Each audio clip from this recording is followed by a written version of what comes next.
Welcome to the Great Detectives of Old Time Radio. From Boise, Idaho, this is your host, Adam Graham. If you have a comment, email it to me, box13@greatdetectives.net. Follow us on Twitter at Radio Detectives and become one of our friends on Facebook, facebook.com/Radio Detectives.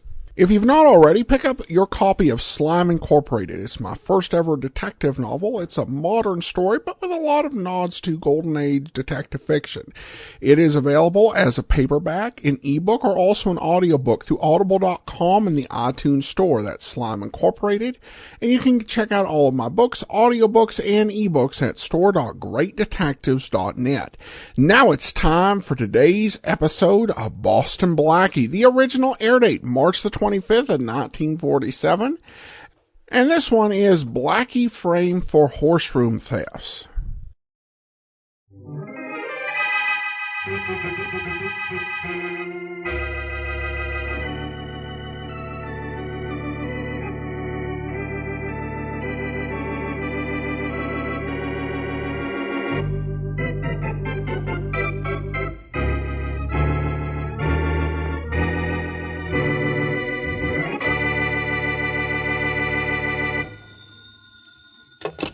Yes. 600 on Calabash and a Fork. Check. Yeah? About 200 on Wise Guy on the first. Yep. And Tommy G on the third. At Round Robin, 150 on Mystic Yes. the second, Yeah, I last got on the you. 5. 1,000 on Howard and the eighth to show. Got it. Check. Right. Okay, 50 on Mallow and the 200 on Calabash and a 4, right. I got it. Another 100 on Yep. Mystic 500 in on the second Tearaway to and the win. fifth. Yeah. About time you guys noticed me. Hey, Carl. Guy at the door has a gun. It's a stick-up. A mask and a gun usually means a stick-up, boys. Don't any of you move till I say it's okay. Keep those hands up in the air. I'll accept you. Me? Yeah, you. Take the money on that table. Brush it into the sack. Come on, hurry. Better do as he says. You're telling me. Hurry it up. Come on. Must be 10,000 there. Sucker money, huh? You're a sucker if you think you're going to live long enough to spend it. I'll spend it, and I'll be back someday for more. Right, come on, you toss that sack over here. Okay. Yeah, I'll catch it. Good boy. You didn't try to throw it in my face.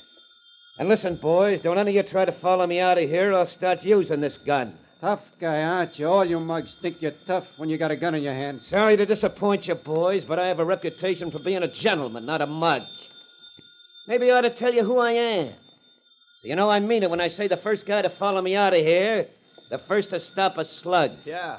Give us your name, address, and telephone number. We'll give you a tip on a horse someday. Well, I'm just telling you so you know I'll keep my promise about shooting if any of you guys get cute. Here. I'm Boston Blackie.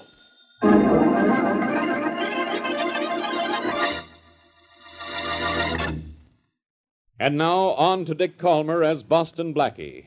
Enemy to those who make him an enemy. Friend to those who have no friend.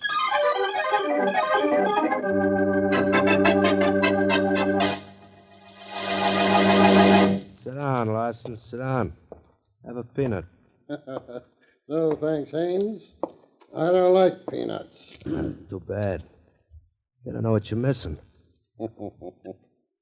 Well, you like chairs, don't you? Most fat men do. Take one. Well, if I get much fatter, I'll have to take 2. Yeah, you will. Nice to see you, Larson. I need cheering up. Well, they tell me misery loves company. So I thought I'd come up and be miserable with you. Huh? Your horse room get robbed, too? Last night, took $18,000. Yeah, you must be doing pretty well. You won't have a peanut? No, thanks. I don't like 'em. That's too bad. You don't know what you're missing. I know I'm missing $18,000. And that's not peanuts, huh? No. Who held you up? Any idea? Same fellow who robbed your place. Oh, Blackie, huh? Well, he said he was Blackie. But would Boston Blackie really do a stick-up? Why not? Oh, he's too smart for a thing like that. He's not so smart he can find a way to live without eating. He's overboard for charities. That gymnasium he set up for kids must have cost him plenty. And that's only one of the things he's backing. Let's not worry about Blackie. He always does okay. Well, he's getting so big for his boots, he thinks he can get away with holding us up because we're not licensed operators. He knows we can't squawk to the police, so he thinks he's safe. Well, that's really what I come up to see you about. Are we going to let Blackie get away with robbing us? You kidding? I got plans for Blackie. Big plans. I'll take care of him. Really ought to try a peanut. No. You don't know what you're missing.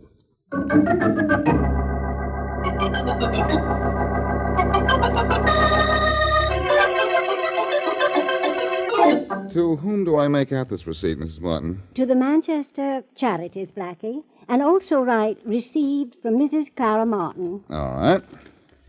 Mrs. Clara Martin. You're sure our organization wants to spend this much, Mrs. Martin? Yes, we all voted at the same time we decided you would head the purchasing committee. I'm very proud you selected me. Even though I have a hunch my friend Mary Wesley talked you into it. I'll work on this right away. We want to buy this home immediately, Blackie. The need is terribly urgent. Children's homes are miserably crowded. The real estate man said he'd hold the property only until tomorrow midnight. Good enough. Well, there's your receipt, Mrs. Martin. Thank you very much, Blackie. And here's the money in this envelope. $20,000. Oh, you didn't have to bring cash, A certified check would have done just as well. I didn't know that. This is all very new to me. Well, it's all right. Mrs. Martin, I'll go out and see about the purchase of that house tomorrow morning. Fine. And I'm going to try to get it for less than $20,000, too. I'll phone you tomorrow and let you know how I make out with the real estate agent. Thank you. I'll be waiting to hear from you. Oh, you won't be nervous with $20,000 in cash in your apartment, will you? I'll put it in the safe right now and sit up all night long with a shotgun across my knees, Mrs. Martin. Thank you, Blackie. The children will appreciate what you're doing. Goodbye, Blackie. Goodbye, Miss Martin. Oh, back again, Mrs. Martin. Come in. Guess I ain't making an intrusion now, am I, Matt? Huh? Who are you? The guy the boss sent up to pay you an antisociable call. A what? A call with an expression of business. Sorry if this is making an intrusion on you, Blackie. I used my etiquette and stood out in the hall till the old dame departed. Look, who are you and what do you... Oh. I might have known. With every face like yours, there's a gun. Only the gun is always prettier. Sure am sorry to do this to you, Blackie. I know it ain't polite to point, especially a gun. But a guy's got to make a livelihood and... Never mind the apologies. What do you want? First, I want to offer you a little friendly tip. The boss don't like the idea of you cutting in on his profits, and especially in such a crude manner. That's interesting. It's of great importance to the length of your longevity, Blackie. Oh? The boss says you ain't flashing no rod in any of his wagering establishments anymore, or else you ain't living anymore. Hey, now, wait a minute. What do I you... hate to talk to you like this, Blackie, but I'm only working for a livelihood and imparting to you the boss's sentiments. And I'm also taking everything you got to sort of teach you a lesson. Look, you don't think... Don't me, Blackie. I sure hate to do this, but I know. You have to make a livelihood. Yeah. And I don't want to have to impair your health in doing it. So keep your hands up while I see what's around. It's safe. And open, too. Nothing but papers in there. Maybe. Since you were so polite as to have the safe open, I'll be polite and take what's in it. Jewelry. Blackie, you should be ashamed. You were kidding me. And this envelope looks interesting. Look, that envelope isn't mine. And what's in it is... Money. United States currency. Thanks, Blackie. You're extremely generous. Look, take everything else in the apartment, but leave that envelope. That's charity money. It doesn't belong to me. That's right. It belongs to my boss now. You take that money and now, I'm going to... Blackie, don't get angry. I don't want to be harsh with you.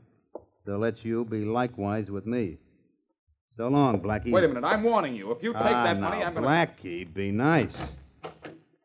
Haven't I been nice and polite to you?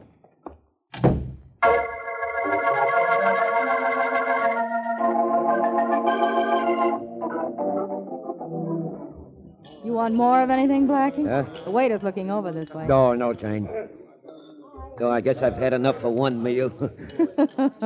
You're cute, honey. Had enough for one. You had enough for three. Well, food's good for the soul. Yeah, for everything but the figure. Nothing wrong with yours, sweetheart. See anything in the shops downtown that was good enough for you? Oh, lots of things, Blackie, but they were all so expensive. Oh, so what? They don't cost a lot. They aren't worth anything at all. Here. Here's a couple of $100. Get started with that. Oh, Blackie, thank you so much. Yeah, I was sure lucky to meet you almost the very day I came to town. You know, after you spoke to me, I still couldn't believe you were Boston Blackie. Why not? Well, you look so different from the pictures I've seen in the newspapers. Oh, those pictures? You don't think I'd let the newspapers get hold of decent pictures of me, do you, baby? Oh, I'm not that dumb. Now, look, baby, I got work to do. Suppose you run on downtown, do a little shopping, and then call me at my apartment, huh? You know the phone number? No, I don't. Well, I'll write it down for you. What time should I call? Late in the afternoon, say about 5. All right. Here's the phone number. If there's no answer, look for me here at mealtime. I always eat here at Londo's. Thanks. What are you going to do today? Gonna be busy. Oh, I see. Doing what the papers say you've been doing? What do you mean? Well, there were a few hints in the columns this week about you and those horse room robberies. You don't say. Mm-hmm. The columns just hinted, Blackie. They didn't come right out and say you were the one. Well, I didn't see the columns this week. Well, maybe I'll have to catch up on my columns and with a few columnists. Look, don't phone me at 5, baby. You better make it around 7. Oh, why so late, Blackie? Well, I have a special job to do this afternoon. A very special reason to get my hands on a lot of money.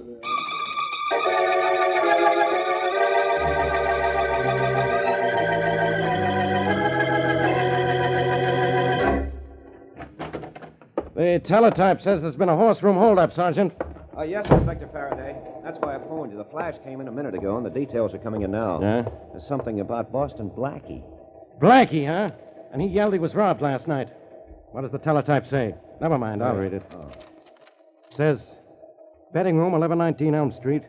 Robbed at 3:18 this afternoon by masked and armed bandit who got away with an undetermined amount of cash after killing Joey Hester, bookmaker, of same address. The killer escaped, but his identity is known. Before the killing, he boasted that he was Boston Blackie. I can't believe it, Inspector Faraday. You can't, and I don't want to. Well, there's something crazy here. Blackie himself was robbed last night, wasn't he? So he said. And when he said he wanted help, I believed him and had the Detective Bureau investigate. Oh, there's the end of the dispatch, Inspector. It's the end of more than that, Sergeant. I see what's happened. Blackie couldn't wait for the police to find the man who robbed him. That was charity money he lost, $20,000 of it. So he couldn't wait for us to find it. He had to go out and try to get it back by himself. And Blackie really did hold up that bookmaker's. Yeah, and killed that bookie. Sergeant? Yes, sir? This is the hardest thing I've ever had to do. But get on that teletype and send out a flash to pick up Boston Blackie, dead or alive.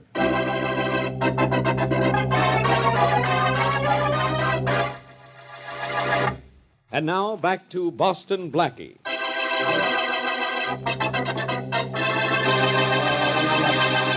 A thief who boasts he is Boston Blackie successfully robbed several bookmaking establishments.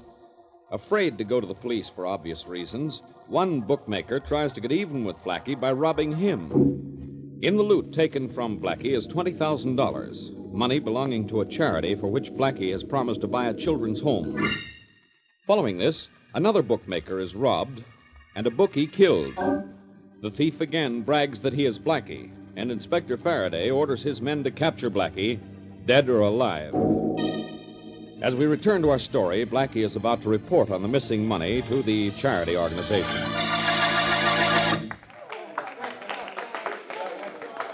And now, ladies and gentlemen, here is a report on the purchase of the Manchester Charities Building by Mr. Boston Blackie. One moment, please. One moment. As you know, Boston Blackie has been doing charity work of all kinds on his own, for a great number of years. Now I want him to acquaint you with the work he has done for us. Mr. Boston Blackie. Thank you. Thank you, Mrs. Martin, and ladies and gentlemen. You were generous to give me credit for my interest in charity, but you all know that Mrs. Martin gave me $20,000 of this organization's money with which I was to buy a place for homeless children. And you did it too, didn't you, Blackie? No, I'm sorry to have to report that I haven't purchased the property. Blackie, why haven't you bought the home? The man said he had to have the money by midnight tonight. Wasn't the $20,000 enough? It was quite enough, Mrs. Martin, but I didn't have the money. But I have a receipt proving I gave it to you. You did give it to me, Mrs. Martin. I don't deny that. But I don't have the money. It was stolen. But, Blackie, the police... The police, Mrs. Martin, don't believe it was stolen from me, I'm sure. In fact, they have other ideas about me. But I have until midnight to buy that house, and I'll have the money by then. Well, you'd better, or we'll be forced to turn you over to the police. Don't bother, Mrs. Martin. If I don't recover that money and buy that house, I'll turn myself over to the police.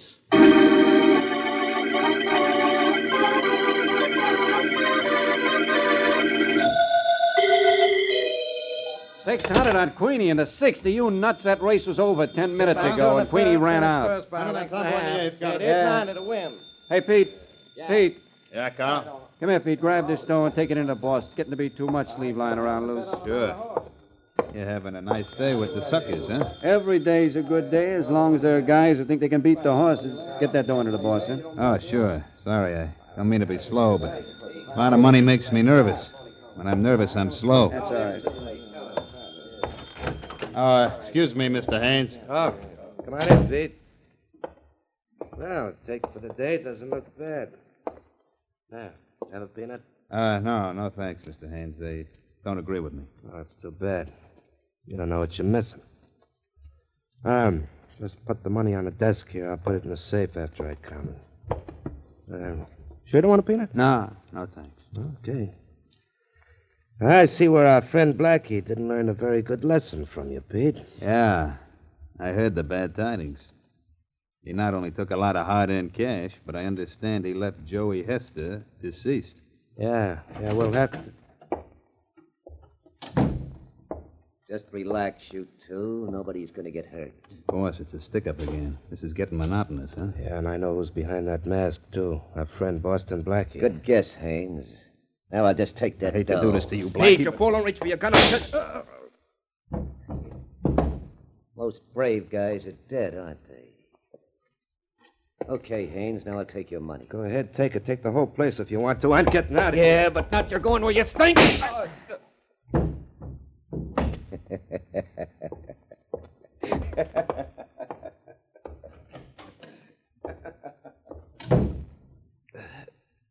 The phone.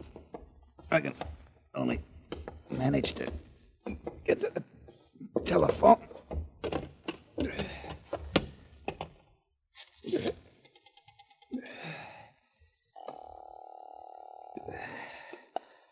Operator? Get me the police. One moment, please.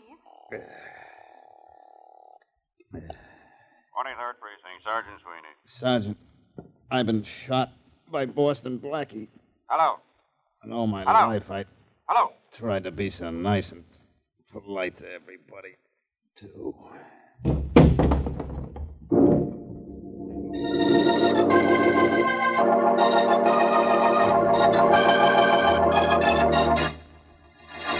You know, Faraday, it seems to me that I'm in this office of yours almost every day. I must like it here. Blackie, this is not the time to fool around. You're in trouble, and you know it. Yes, I know it. And what's worse than that, I know it. When you know anything, that's news, Faraday. But as usual, you're wrong. I didn't rob those bookies, and I didn't kill anybody. Somebody's impersonating me. Will you stop trying to be funny? Faraday, that's the truth. You ought to know it. Look, Blackie, will you quit acting so innocent? This is tough enough as it is. I don't like any part of it. Well, I don't either, especially this part. But, Faraday, I can prove what I'm saying. Give me a few hours' time. Nothing doing. I've heard that one before. Please, Faraday, just a few hours. No. 5 hours. No. 4, No. 3. No, I said. Well, All right. Look, I have to go into the next office in a minute. Go ahead. I don't care. Well, you better be here when I get back. Understand? Yeah. I understand. Yeah, and I want you to understand this, too. If you're not here when I get back, don't forget I can pick you up in, say, 2 hours. And what's more, I will.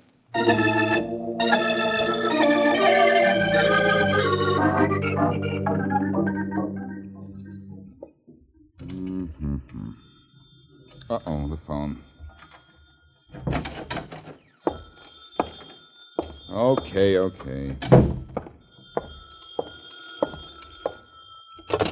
Hello. Hello, Blackie. Yes? This is Jane. Who? Jane Powers. You told me to call you at 7. I did? Blackie, what's the matter with you? Don't you remember? Well, so much has happened today that who'd you say this was? Jane. Oh, Jane.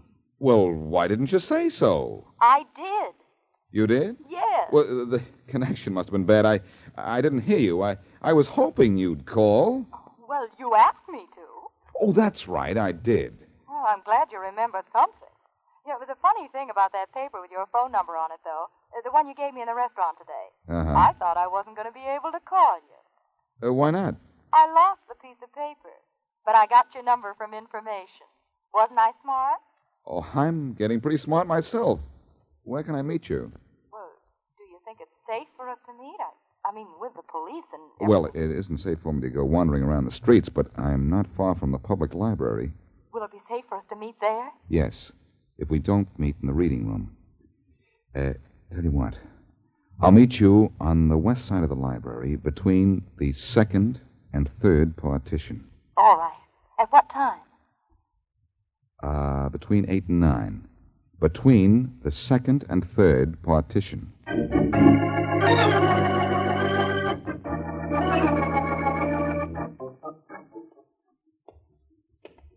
Jane? Yes. How did you know my name? You were supposed to meet Boston Blackie here? You're not Boston Blackie. No, I'm not, Jane. That is not the Boston Blackie you know. I don't understand. Well, let's say Blackie sent me to bring you to him. Oh, well, in that case, that's different. Where is he? At home or at the restaurant? Which do you think? Well, he never wanted me to know where he lived. I've always met him at Londo's restaurant. Well, let's go then. But first to a telephone. Telephone? Why? I have to call a friend. A friend named Faraday.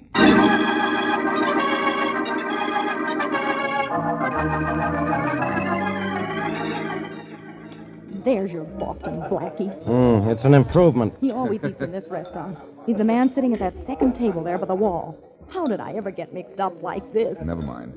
You stay here with Faraday, Jane, like a good girl, and nothing will happen to you, just as we promised. Okay. Blackie, are you sure you want to go over there and grab that guy alone? I've got the place surrounded by cops. But, I have a personal interest in this guy, Faraday. And you may be just a little too impersonal about the way you treat a killer.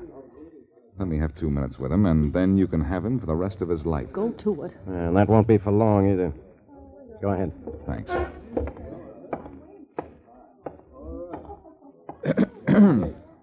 Mind if I sit down at your table? No, go ahead. Thanks. Rather crowded in here, isn't it? Is it? Yeah.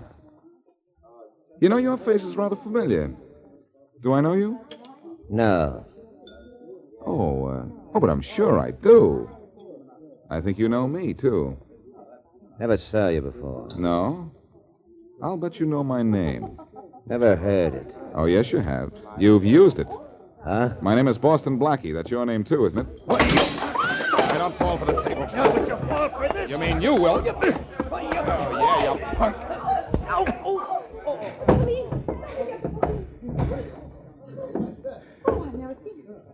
Come on and get him, Faraday. Okay. Everything he has is yours. With the exception of a few dollars, I imagine. Yeah. I think he ought to pay his check. Even though he's checked out.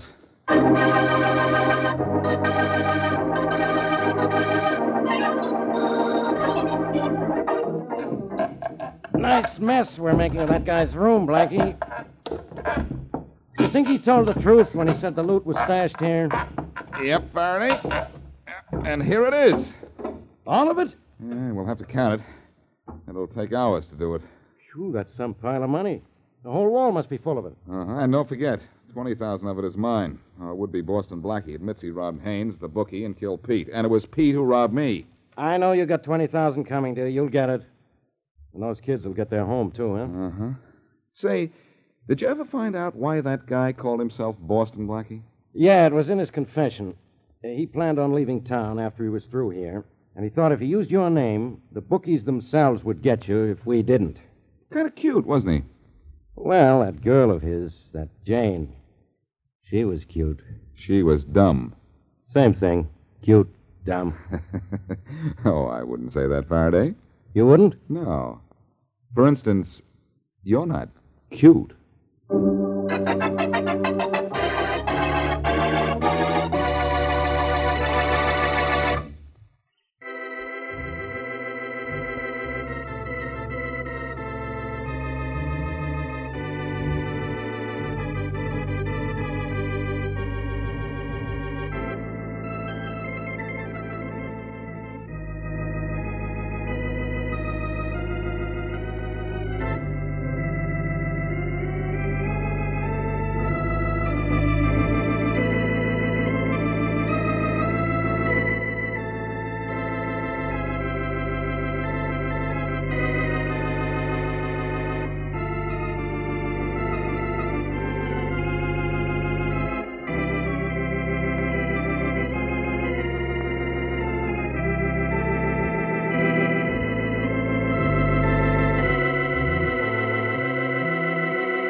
Our commentary today is brought to you by PaladinDetective.net, specializing in missing persons and adoption searches, providing personal service with nationwide research.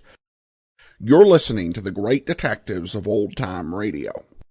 Welcome back. This is a bit more absurd than your typical Boston Blackie script, and given that we're talking about Boston Blackie, that says something. There are some interesting, just odd things in this. The characterization of that one guy who kept constantly offering people peanuts. It was enough to make me wonder whether he was working for the state of Georgia on the side. And, particularly when the guy who owned the other horse room was pretty clear he did not want the peanuts. And he just kept asking over and over again. And I don't think it's like a green eggs and ham thing. I wonder if it would have made any difference if he had said, no, I don't want a peanut. I am allergic. If I have a peanut, I will have trouble breathing. I might collapse on the floor, and it will be a very bad situation if I have a peanut. No, I absolutely don't want one. Hey, you want a peanut? No. Don't know what you're missing. I was kind of wondering in his dying moments whether he would, call the police and say, oh, you want a peanut? It was just a very bizarre little characterization. And then you had Faraday giving the dead or alive order. And then turning his back to give Blackie a chance to clear himself. On one hand, it does state how their relationship has evolved, even if they don't really acknowledge how much Faraday was wanting to bust Blackie earlier in the series. But yeah, it's just some really odd choices in this one. Not a whole lot of mystery. There's some fun moments, but I don't know. I prefer a little bit more substance in the Blackie episodes. This one was more enjoyable for kind of those unintentional moments, so hopefully we'll get a better one next week. All right, that's all for now. If you do have a comment, email it to me, box13@greatdetectives.net. Follow us on Twitter at Radio Detectives, and become one of our friends on YouTube, youtube.greatdetectives.net. From Boise, Idaho, this is your host, Adam Graham, signing off.